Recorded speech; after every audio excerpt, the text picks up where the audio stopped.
All right, excellent. Welcome, everybody. Thank you for joining us for our affordability and financial aid webinar. This is for Richmond, the American University in London.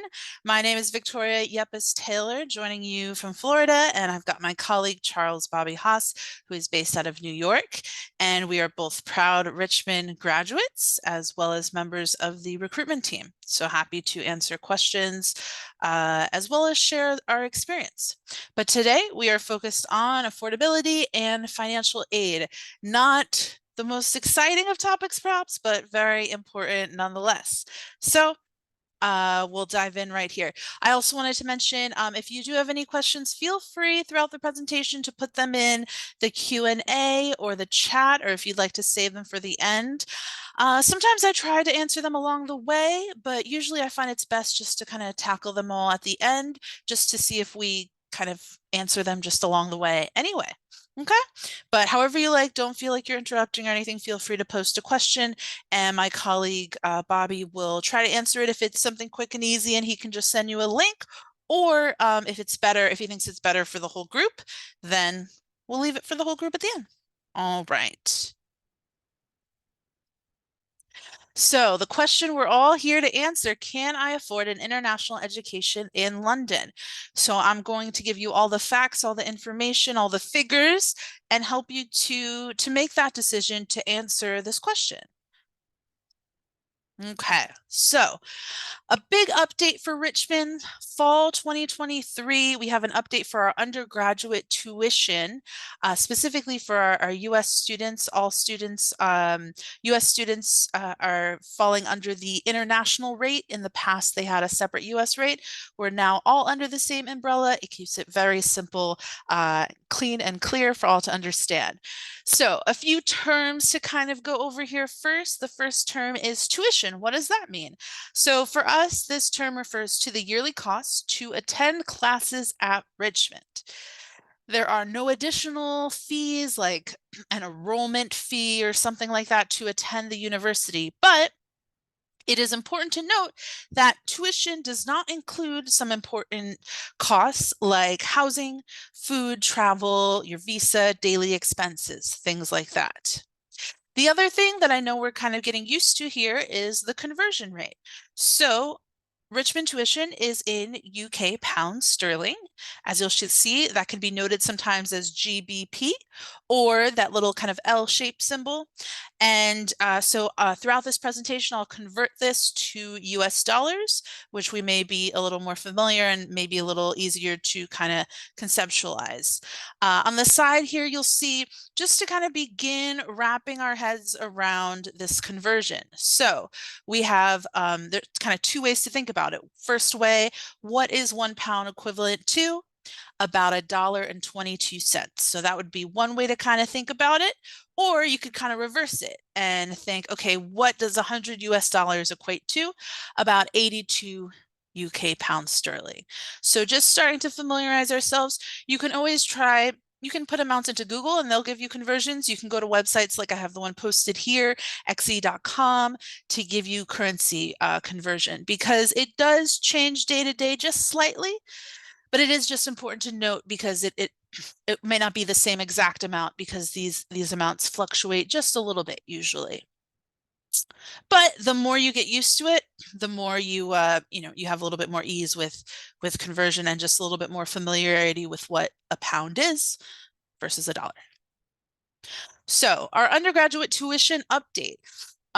Tuition for incoming undergrads from the US and all international students is 14,900 UK pounds, approximately about 18,400 US dollars per year.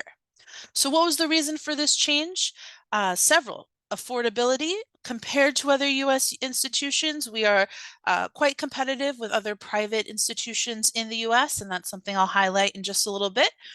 As well, transparency. It's a straightforward tuition rate. We don't have a different rate for US, international, anything like that. Everyone is just going through the same conversion process.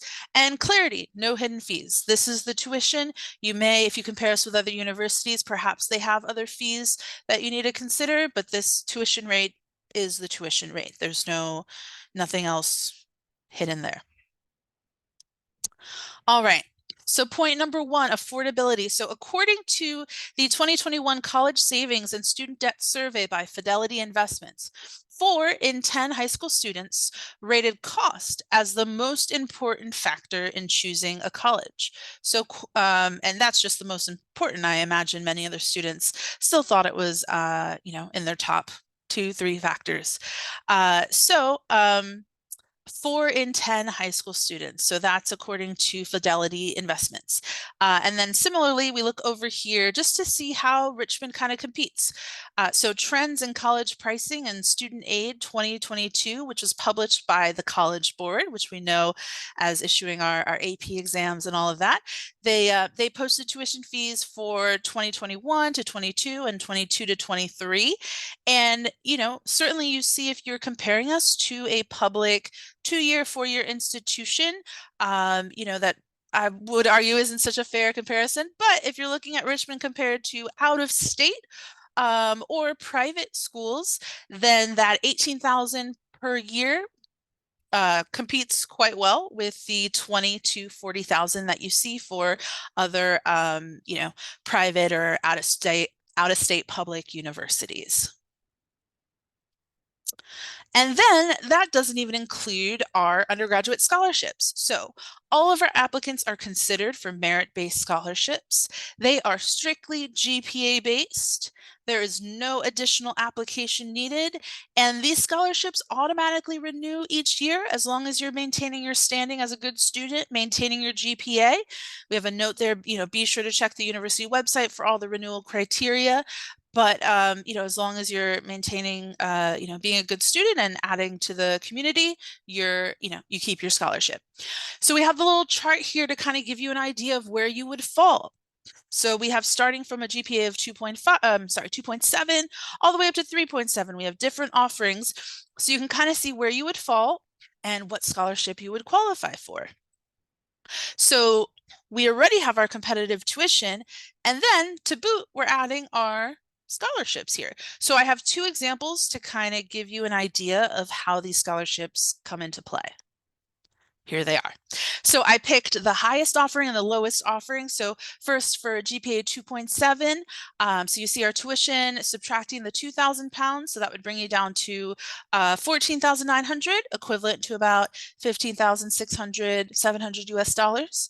Or our highest award, the Excellence Award for that 3.7 GPA or higher, that would bring tuition down to about 10,150 pounds, equivalent to about 12,000 US dollars. So certainly significant. We do reward students for, for their excellent GPAs and hard work throughout high school. U.S. students are awarded their scholarship at the time of application. When they review your application, that is when they look at the GPA, and that is the GPA they use to decide. So once you have your scholarship award, you have that award. There is no, say if at the end of the year you anticipate getting better grades or something like that, the award you receive is the award you receive, the one that you received at time of application. Okay. So other reasons for this update, transparency and clarity. So you've got a straightforward tuition rate, no additional fees, and also we're going to have a clear outline here of additional costs to consider, like the visa, travel costs, accommodation, books, daily expenses, all that kind of also important expenses to consider.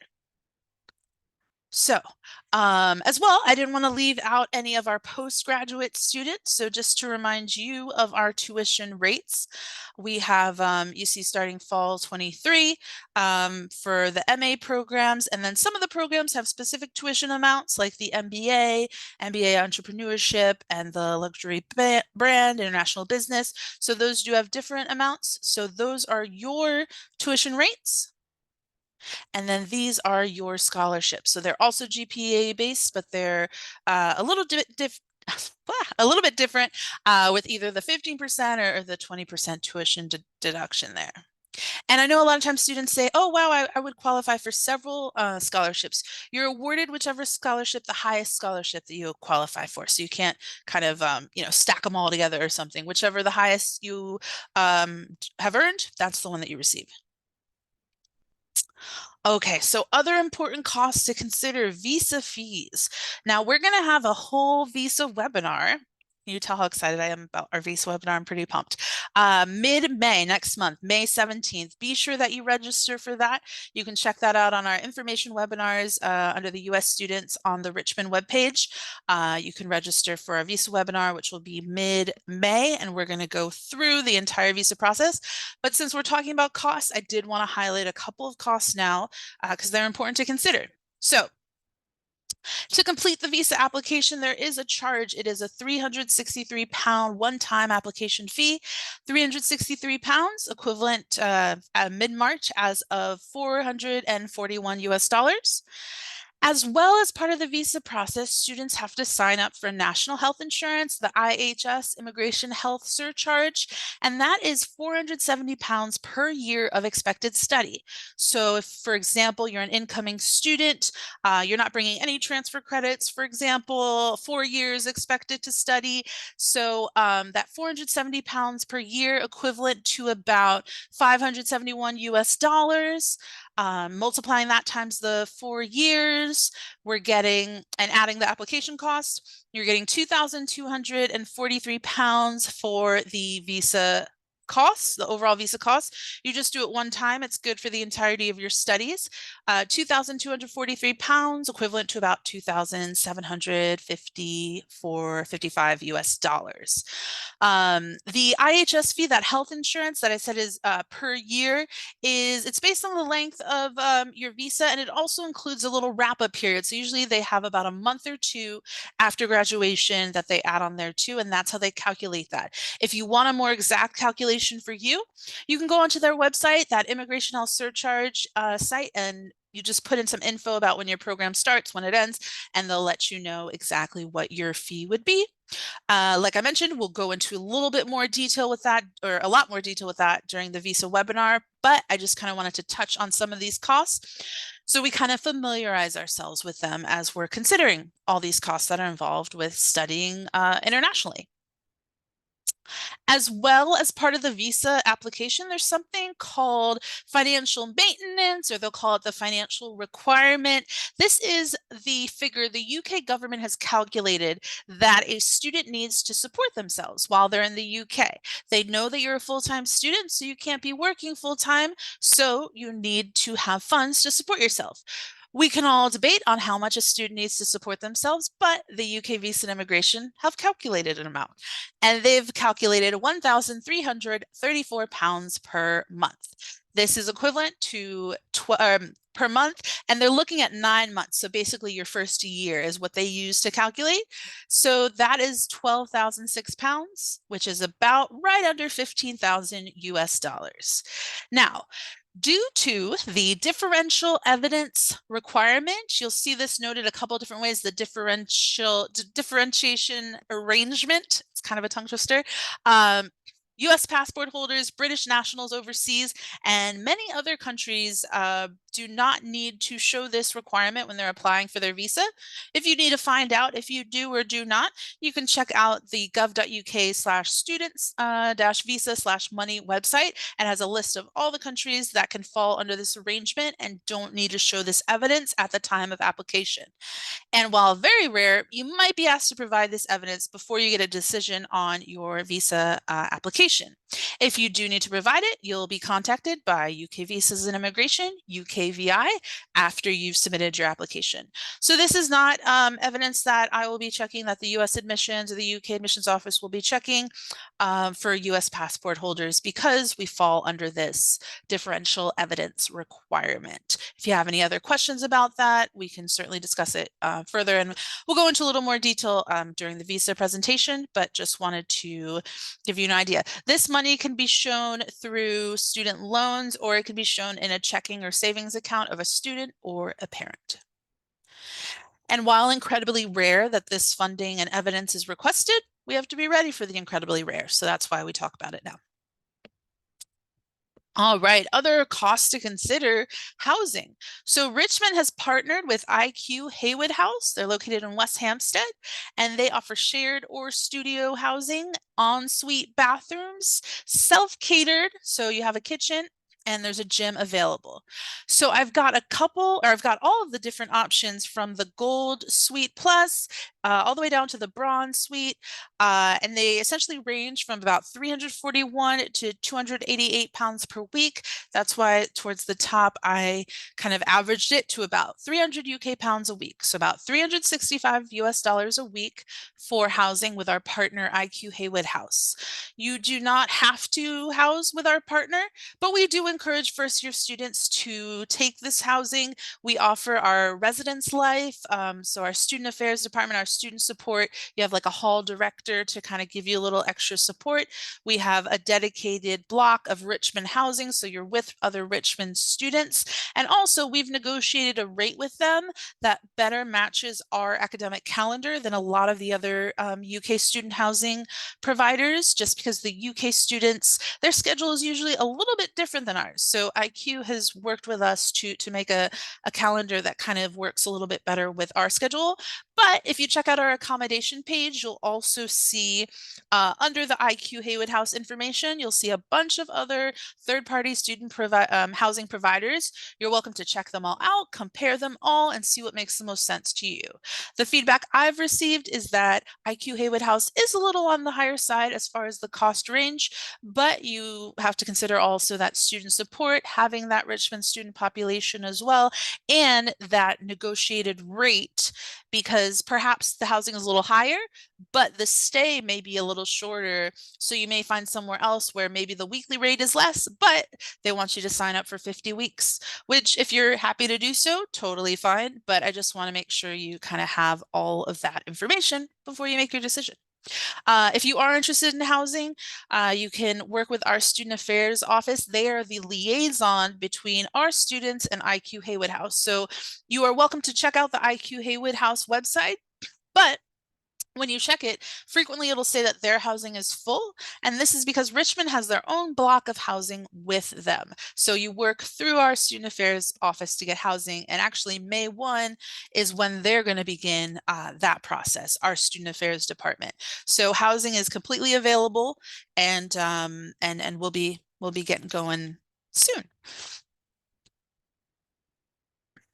All right, so other costs to include, we've got a couple different expenses here listed, and then sort of a lower range and a higher range.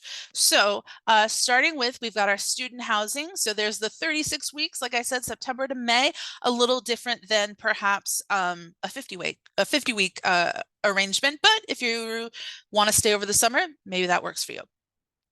So that can range from about 1,152 pounds a month to 1,500 pounds per month. We've got food here ranging from about 180 to 350, depending on your shopping and cooking and going out habits. Textbooks, photocopying, study trips, about 40 to 50 pounds. I've noticed this is kind of a cultural difference from the US and the UK, that I notice in the US, a lot of times it's very important. You have to get the class textbook, and every class has a book, and it's very big and it's very expensive. And I think a lot of professors in the UK, in my experience anyway, I think they like to use a number of different sources. There may be a book, but sometimes it might be smaller, or they send you some PDFs, some files. They want you to check out this site, this document. So I find that a lot of times they like to use a lot of different sources. Not to say that you won't ever be buying any books. I mean, of course, I remember taking like a literature class where you had to buy the different books, but they were kind of smaller books. So I think just culturally, textbooks and the book costs are just not as dramatic as they seem to be in the States. Other things to consider: laundry, 20 to 30 pounds, your phone or your mobile, 20 to 45, and then clothes, travel, entertainment. Of course, this could range, I think, way a lot more, but we got an idea here of about 160 to 240. So these totals range from about 1,500 to about 2,200 pounds per month that you're kind of considering, and this includes your housing.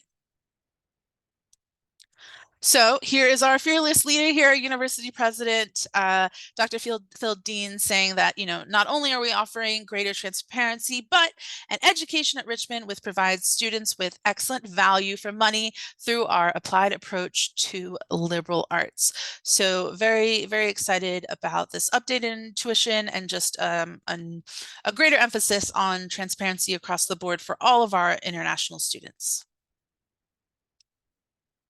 Okay, FAFSA, the free application for federal student aid. So all eligible students and guardians can apply for FAFSA student and parent loans.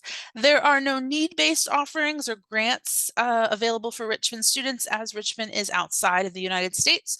Grants like the Pell Grant are not available because just one of the rules is to be in the US, and we're not. Our FAFSA code, if you've completed the application and you want it sent to our Dean of Financial Aid for review, G10594. Our Assistant Dean of Financial Aid, Jason Elliott, he is the go-to for all things FAFSA, but typically he'll send kind of the basic introductory questions back to us because we're pretty familiar with answering them. And then sometimes if you have something very specific, then we can loop in Jason as well. So a little bit of the timeline. So the fall 2023 to 2024 FAFSA application can be completed at this time if you haven't already. FAFSA operates in academic years. So they operate fall to spring, fall to spring, fall to spring. So in the coming weeks, and even now, the Office of Financial Aid is issuing the loan award letters. These letters let students know what is available through loans, student parent, grad loans. When a loan letter is received, we ask that you review the letter. There's lots of info on them. There's packed with info, and I feel like students sometimes glaze over it. You got to read the loan letter, review it, and if you'd like to proceed, you sign and return it to financial aid just by email. And then on the FAFSA website, you need to complete the loan counseling and sign the master promissory note, the MPN, and both student and parent need to do that if a parent is taking out the parent loan. Then Jason Elliott, Dean of Financial Aid, will issue the loan confirmation letter, which completes the process.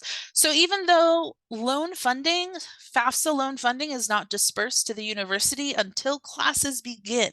So August, September is when loans get dispersed, but we consider once we get to this loan confirmation, that final step, loan confirmation letter, that is considered payment to the university and meets the criteria for visa processes and just paying tuition in general if you plan to use loans to cover that. All right, so there's a little bit of lingo and kind of vocabulary that's used in FAFSA. So I just want to kind of break down some of these terms. Maybe you're unfamiliar with them, or maybe you're a FAFSA expert. So students have two different loans that they are offered through FAFSA. They are the direct subsidized loan and the direct unsubsidized. So what is the difference? So subsidized for independent and dependent undergrad students, the interest is paid by the federal government while they're in school. So that's great. And then unsubsidized, the interest is accruing while they're in school. So that's the difference. Subsidized, the interest is what's subsidized, and then unsubsidized, interest is accruing. Now, parent loans. So for parents of dependents, they can take out loans to cover the full amount of attendance minus any other aid. This is subject to a credit check. Parents can ask for to defer repayment while a student's in school and up to 6 months after graduation. Finally, there's the direct grad plus loan. This is for independent graduate students to cover cost of attendance minus any aid or funding. Again, subject to the credit check and can be consolidated after graduation, and repayment begins 6 months after graduation. All right, so a lot of times everyone asks, what are the amounts? What can I get through these loans? So for undergraduate dependent students that are under the age of 25, it is based a little bit on what year you are. There's a slight adjustment, as you'll see here, depending on what year you're in. So we have for freshmen, 3,500 subsidized and 2,000 unsubsidized, totaling 5,500. You see this goes up an extra 1,000 for sophomores, and then juniors and seniors an additional 1,000. So that is the undergraduate, the loans available for students. Undergraduate independent students, so don't have a parent on their FAFSA as well, these amounts are a little higher. The direct unsubsidized loan is a little higher. So those range from about 9,500 to 12,500 depending on your year. Finally, we have our graduate students here, and they can get the direct loan. That is the $20,500, and that is the unsubsidized. So those are some figures to kind of give you an idea of what is available through FAFSA. Other student loans that students can use and apply for are the Sallie Mae, and typically those are the two routes, Sallie Mae and FAFSA. Being that we are an international university, those seem to be the most popular ways to go for student loans. I think perhaps other like maybe local banks and things like that are not as familiar or don't have processes as much for international education. So most students typically go back to FAFSA or Sallie Mae in my experience. All right, I've got a sample loan letter here just so we can kind of go through it together a little bit, because I know when you get the letter, it's got a lot of info. So I've highlighted some points here just to break it down. So let's see here. What do I want to highlight? So this, well, first we want you to review the 2 pages. If you want loans, you sign, return them to Jason Elliott, our Dean of Financial Aid, and be sure to keep a copy for yourself as well. And then students need to go on to back onto studentaid.gov using their FAFSA PIN and sign, excuse me, e-sign the MPN, the Master Promissory Note, complete the entrance counseling, which I do like to highlight. These 2 activities are quite similar. So sometimes students think they've done one or done both or the other, but just always be sure that you've done both the MPN and the loan counseling. And, notify financial aid by sending them this signed document back. Parents request the PLUS loan on studentaid.gov and obtain a satisfactory credit check. And then they as well sign the MPN on the same website. All right. A couple more notes here. So student educational loan amounts are per year, but dispersed each semester. So FAFSA divides, like I said, they work in academic years. So let's say, for example, you take out a loan with them for $15,000. Then they'll divide it half. Gosh, I'm going to do the math. 7,500 one semester, 7,500 the other. Now, because you've committed to this loan with them for the full year, we consider this payment. It's not like you have to be concerned that all your tuition isn't paid because FAFSA splits it. That's okay.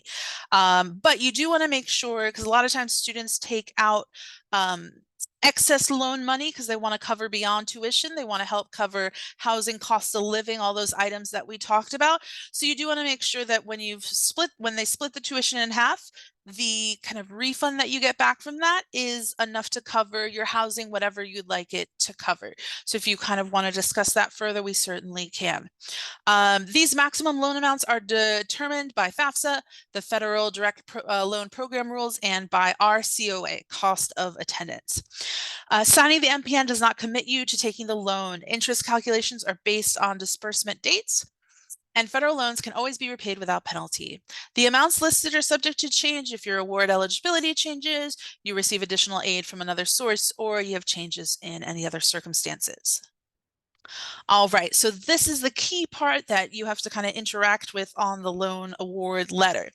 So here's a sample. So this student received the Liberal Arts International Attainment Award, £3,000.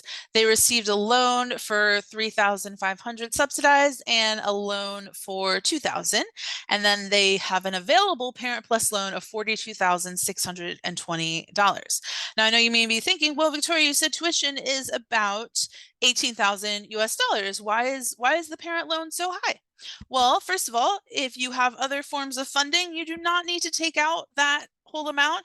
You are, as it says, you're welcome to cross out and write in a lesser amount if you would like. But we just want to let you know this has been calculated. They are thinking about that financial maintenance amount I mentioned during the loan process. They're considering cost of living, housing, all of that is what's put into this amount. So if you have other sources of funding, that is totally fine. You do not need to take out this loan amount. If you do not and you want to just cover this completely, then this loan, the loan confirmation letter would be your proof of financial maintenance if it was requested of you during your visa application. You could say, hey, it's all covered through my student loans. That's what I plan to do. Okay. So then after that, you sign your MPNs online, and basically your agreement here to remain a full-time enrolled student, meet your obligations, be a good member to the community, maintain your GPA, and follow, the policies in the Richmond catalog. So pretty standard stuff there. Oh my goodness, we made it. That wasn't too bad. Great. All right. So now I will open the floor to any questions. I know there was a lot. If you want me to go back to anything, I certainly can. Or questions, comments, concerns, whatever you have. I'm going to switch one more slide just so you know. So coming up, excuse me. We have in our webinar series, our spring webinar series, we have our Why London next Thursday, this same place at 7 p.m. East Coast, Thursday, April 27th, Why London. That is hosted and presented and created by my colleague, Charles Bobby Haas. Basically, I joke that it's Bobby's love letter to the city, and it's really neat. I think Bobby took more advantage of the city than I did for sure, exploring different neighborhoods, letting you know, and Bobby was also in the city longer than me too, so maybe that's part of it. But letting you know what different neighborhoods, what markets to go to, all of that. It's a little bit more fun than, I know this webinar is a little more serious than just facts and figures. Also, super important webinar. I very much encourage you to attend if you haven't attended our last one in March, or even if you have new questions. Wednesday, May 17th, the visa application process webinar. We will, after we've completed our series, we will share recordings. And if you can't make it, I can certainly send you a recording to a past session too. But I definitely encourage, if you can attend that, please do.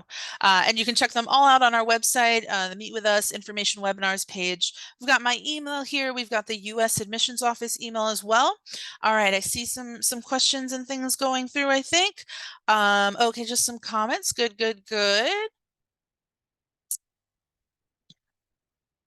Let's see. Okay, super. That looks good in the chat. Let's see what questions we have here. Okay. So, does the student loan program apply to possible one-year students, USC, etc.? So those are like let me click answer live. So those are like the visiting, like the Trojan transfer, the USC Spring Scholar, those kind of programs. So no, those are separate. Those students, if you are a USC visiting student, those students work with our colleagues in the international team. And if you'd like to give us an email at the U.S. admissions email address on the screen, we can connect you with them to talk about how that works. Those students are considered visiting, so there is a different rate, still quite competitive, I would say, but there is a different rate for visiting students tuition-wise, and then as well as far as how funding-wise, it's a little different too. All right. So if you have further questions, you want me to connect you with that team, just give us an email, either my email or the U.S. Admissions at Richmond, and we'll get you connected with our colleagues. They are super helpful and responsive. Okay. Would there be a reason to go through FAFSA instead of Sallie Mae?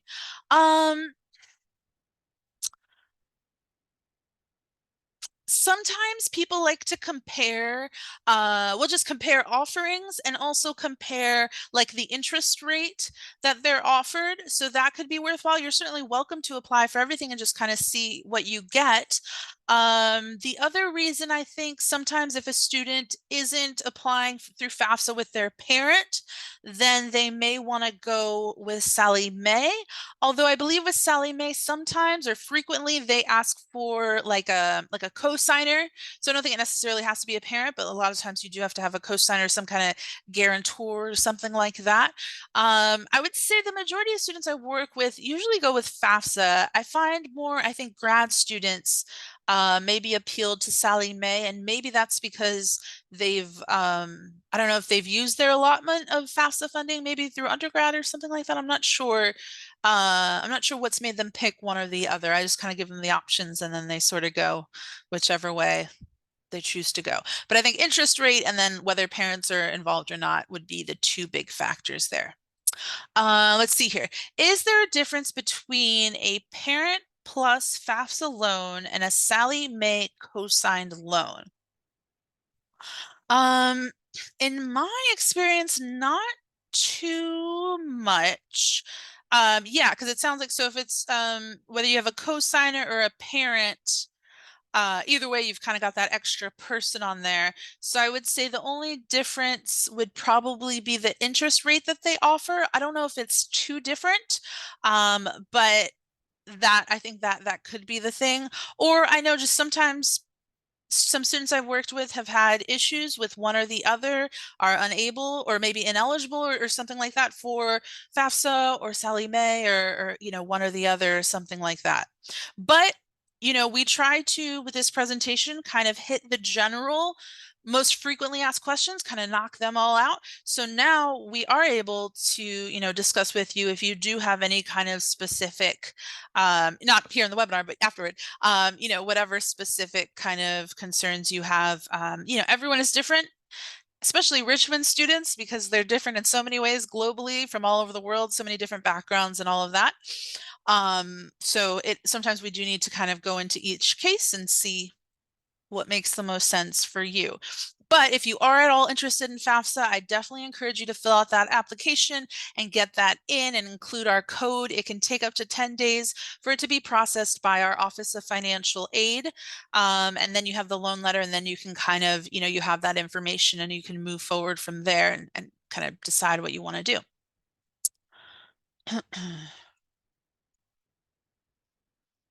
If I already signed up for Haywood House, but not through Student Affairs, am I permanently outside the Richmond student block? So if you already signed up for our IQ Haywood House, I would encourage you to email studentaffairs@richmond.ac.uk, and I would ask if you could be moved into the Richmond, if they could move you into the Richmond block. The perks of that being having that contract length, being with Richmond students and having a little bit of that student affairs and student resident life support. So yeah, certainly encourage you to email student affairs. Let me see. Can I, Bobby, could you just put their email address in the chat? I know I just said it, but studentaffairs@richmond.ac.uk. So we've got, and then us, we are US admissions at richmond.ac.uk. We've got my email here too, taylorv@richmond.ac.uk. And also be sure throughout this process that you are looking through your spam, your junk folder. Thank you, Bobby. I find a lot of times that our kind of awkward UK email addresses, a lot of times US filters just kind of block them out. So sometimes you have to let your email, account know, like, these are all right. Please let these emails through. They're very important, please. So be sure to check spam and junk and all of that. All right. Well, all very good questions for sure. Thanks again, Bobby. I'm going to now end the recording. So thank you so much. If you've joined us for this recording, feel free to reach out if you have any questions, and we'll be happy to assist. Thank you.